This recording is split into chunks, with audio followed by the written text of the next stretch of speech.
Hi friends, అందరూ ఎలా ఉన్నారు? నా బిజినెస్ జర్నీ కోసం చెప్తున్నాను కదా. ఇప్పుడు మనము ఒక వస్తువు కొన్నామనుకో అదొక కాస్ట్ ఉంటుంది. అదే వస్తువు మనం మళ్ళీ అమ్మాలనుకో కాస్ట్ అనేది డిఫరెంట్ వస్తుంది. సేమ్ నా షాప్ పొజిషన్ కూడా అంతే. మేమైతే స్టాక్ మొత్తం చూసుకొని అన్నీ చేపించిన వాటికి చూసుకొని 2 lakhs 3 lakhs చెప్తే వాళ్ళేమో 1,50,000 అలా అడిగేవారు.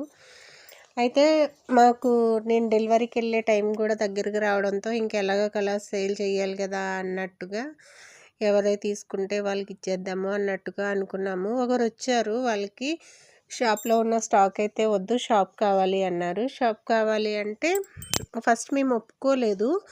తర్వాత ఇంకా ఏం చేయాలో తెలియక సరే అని చెప్పి మేము ఒప్పుకున్నాము. అప్పుడు షాపు మేము 1 lakh బిలోనే అమ్మేసామండి.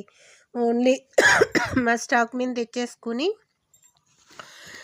ఇంకా కబోర్డ్స్, డోరు ఇవన్నీ వదిలేసి 1 lakh బిలోనే తెచ్చాం. ఇప్పుడు నేను చూపిస్తున్న స్టాక్ మొత్తం నా దగ్గర అయితే అవైలబుల్ ఉందండి. మీకు ఎవరికైనా కావాలంటే కనుక స్క్రీన్ షాట్ తీసి నా వాట్సాప్ నెంబర్కి వాట్సాప్ చేసి మీ ఆర్డర్ అనేది ప్లేస్ చేసుకోండి.